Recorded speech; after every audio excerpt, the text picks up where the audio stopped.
दोस्तों नमस्कार। अरस्तु ने कहा था कि विचारधारा की लड़ाई से ही इंसानियत आगे बढ़ती है, व्यक्ति की लड़ाई से नहीं। हिंदुस्तान भी कुछ ऐसी ही स्थिति में है। इस समय नफरत की विचारधारा बनाम प्यार की विचारधारा, डेवलपमेंट बनाम रिलीजियस कट्टरता की विचारधारा हिंदुस्तान पे काबिज है। तय हमको करना है कि हम किस विचारधारा के साथ जाते हैं। और धीरे धीरे बहुत सारे लोगों के असली चेहरे सामने आ रहे हैं। बात चाहे सीजेआई की हो, चंचूड़ साहब की हो, जिनसे बहुत उम्मीदें थी हिंदुस्तान के लोगों को, लेकिन एक वाकया ऐसा हुआ जिसने चंद उम्मीदों को तोड़कर रख दिया। और अब बात करने जा रहा हूं एक ऐसे शख्स की जिसने गरीबी मिटाओ, करप्शन मिटाओ के नारे के साथ हिंदुस्तान की राजनीति में अपनी आमद सुनिश्चित की थी, लेकिन उस व्यक्ति ने अपना चोला उतार फेंका है। हालांकि मैं पहले से कहता रहा हूं कि अरविंद केजरीवाल आरएसएस का छोटा रिचार्ज है। आरएसएस का बड़ा रिचार्ज नरेंद्र मोदी हैं और छोटे रिचार्ज हैं अरविंद केजरीवाल। आप याद करिए कि अरविंद केजरीवाल जिस आंदोलन के साथ हिंदुस्तान के राजनीतिक परिदृश्य पे आए हैं, वो आंदोलन अन्ना आंदोलन था। और अन्ना आंदोलन को स्पॉन्सर किसने किया था? हर कोई जानता है कि अन्ना आंदोलन was sponsored by RSS. RSS और हिंदू महासभा ने अन्ना आंदोलन को स्पॉन्सर किया और अन्ना आंदोलन की आड़ में भारतीय जनता पार्टी की सत्ता 2014 में आती है। और अरविंद केजरीवाल उसके डमी खिलाड़ी होते हैं जो पर्दे के आगे होते हैं। पर्दे के पीछे का खेल आरएसएस द्वारा खेला जा रहा होता है। एक और बात, अभी आपने कुछ समय पहले सुना होगा कि अरविंद केजरीवाल ने कहा था कि रुपए के पीछे लक्ष्मी जी की फोटो छाप दी जाए तो मंदी खत्म हो जाएगी। आप सोचिए, जो लोग संविधान की बात करते हैं, हिंदुस्तान संविधान की सम्मत बात करता है, वहां किसी देवता का कैसे चित्र हो सकता है किसी ऐसी जगह पर जो संवैधानिक व्यवस्था के तहत उपजी इकाई है? कैसे? अगर कोई देवता की वकालत करता है, पैसे की बात करता है कि लक्ष्मी जी की फोटो होगी, तो वो भी एक तरह से उसी आइडियोलॉजी का पोषण कर रहा है जिस आइडियोलॉजी के पोषण के साथ नरेंद्र मोदी इस देश की सत्ता में आए। और अरविंद केजरीवाल ने फिर अपना सब कुछ क्लियर कर दिया है। कई बार भेड़िया अपनी खाल खुद उतार देता है। अरविंद केजरीवाल ने सब कुछ क्लियर करते हुए दिल्ली में एक जनसभा को संबोधित करते हुए आरएसएस चीफ मोहन भागवत से 5 सवाल पूछे। इन सवालों में आज मैं पूरे सम्मान के साथ, आरएसएस के प्रमुख हैं श्री मोहन भागवत जी, मैं पूरे सम्मान के साथ मोहन भागवत जी से 5 प्रश्न पूछना चाहता हूं। जिस तरह मोदी जी देश भर में लालच देके या ईडी और सीबीआई की धमकी देके, डरा के दूसरी पार्टी के नेताओं को तोड़ रहे हैं, पार्टियां तोड़ रहे हैं, सरकारें गिरा रहे हैं, क्या यह देश के लिए सही है? मेरा दूसरा प्रश्न है उनसे, देश भर में सबसे भ्रष्टाचारी नेताओं को मोदी जी ने अपनी पार्टी में शामिल करवा लिया। अरविंद केजरीवाल ने कहा कि ईडी की गिरफ्तारियां क्यों बढ़ रही हैं, मोहन भागवत बताएं।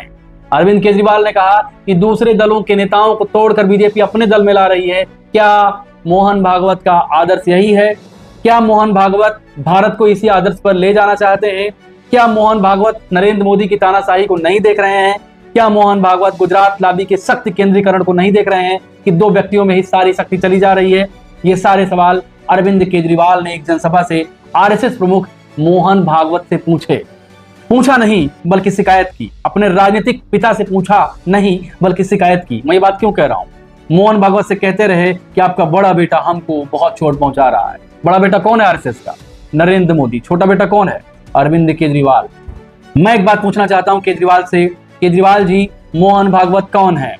देश के किस संवैधानिक पद पर मोहन भागवत विद्यमान है? मोहन भागवत कौन सी जिम्मेदारी उठा रहे हैं जो आप ये कह रहे हैं कि बीजेपी सरकार वो चला रहे हैं? और अगर आप ये मान रहे हैं कि बीजेपी सरकार मोहन भागवत चला रहे हैं, तो आपने मोहन भागवत की सत्ता को खत्म करने के लिए क्या किया?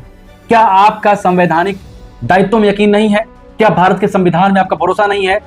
क्या मोहन भागवत वाकई में नरेंद्र मोदी सरकार चलाते हैं? एक बहुत बड़ा सवाल है। और अरविंद केजरीवाल ने इस बात को साफ कर दिया है कि वो भी आरएसएस के आदमी हैं। जब विचारधारा का युद्ध आएगा, जब वैचारिकी का युद्ध आएगा, तो राहुल गांधी बनाम नरेंद्र मोदी ही होगा। जब विचारधारा का युद्ध आएगा तो देश का पढ़ा लिखा बनाम नफरती नौजवान ही होगा। जब विचारधारा का युद्ध आएगा तो प्रेम बनाम नफरत की ही बात होगी। तब विचारधारा की आड़ में ऐसे छोटे रिचार्ज कभी आपके साथ नहीं आएंगे। नफरत की आंधी में उनको आप हनुमान मंदिर में देखेंगे, तरह तरह की चीजों में देखेंगे, लेकिन कभी भी वो ये नहीं कह पाएंगे कि इस देश के मुसलमान भाइयों के साथ बीजेपी सरकार उत्पीड़न का काम कर रही है। वो कभी नहीं कह पाएंगे कि देश का मुसलमान इस समय संकट की स्थिति में है। वो हम जैसे लोग कह पाएंगे जिनकी विचारधारा तय, जो वैचारिक दृष्टिकोण से समाज को देखने का काम करते हैं। दोस्तों, विचारधारा एक ऐसा चश्मा होती है जिस चश्मे के तहत आप समाज को देखते हैं और समाज की समस्याओं को दूर करने का प्रयास करते हैं। जिस व्यक्ति की विचारधारा निश्चित नहीं है, आप नोट कर लीजिए, जिस व्यक्ति की विचारधारा निश्चित नहीं है, वो व्यक्ति उसकी कमर कभी सीधी नहीं हो सकती, उसकी रीढ़ की हड्डी कभी सीधी नहीं हो सकती, वो झुकी नजर आएगी, जैसा अभी लखनऊ का एक चैनल आपको दिखाई दे रहा होगा। 4 PM की बात कर रहा हूं, आप कहेंगे मैं देशांतर कर रहा हूं, लेकिन बात जरूरी है। 4 PM के संपादक संजय शर्मा, जिनकी बड़ी बात होती थी, लेकिन मैं पहले से जानता था, जो व्यक्ति हर संडे को ज्योतिषी बुलाकर वीडियो बनवाता हो, विचारधारा की बात आएगी उसकी कमर टूट जाएगी। इसीलिए जब विचारधारा की बात आए तो ये अंबेडकर की विचारधारा है, ये संविधान की विचारधारा है, ये डेवलपमेंट की विचारधारा है, और संविधान और डेवलपमेंट की विचारधारा के तहत नफरत की विचारधारा कहीं टिकनी नहीं चाहिए। अरविंद केजरीवाल ने बता दिया है कि आरएसएस के छोटे विचार तय आपको करना है। अरविंद केजरीवाल बहुत अच्छी तरह आप जानते हैं कि हरियाणा में सभी 90 सीटों पर कैंडिडेट क्यों उतार रहे हैं। अरविंद केजरीवाल को पता था कि पंजाब में उनकी सीटें नहीं आएंगी, लेकिन लोकसभा में उन्होंने फिर भी क्यों इतने उम्मीदवार उतारे, क्यों सेपरेटिव तरीके से चुनाव लड़ा। एक भी सीट नहीं आई ना आम आदमी पार्टी की। इसका मतलब है कि हरियाणा में आम आदमी पार्टी किसी और की मदद नहीं कर रही है, नरेंद्र दामोदर दास मोदी की मदद कर रही है। और केजरीवाल को पहचानिए। मैं फिर कहता हूं, केजरीवाल आरएसएस का छोटा रिचार्ज। नमस्कार।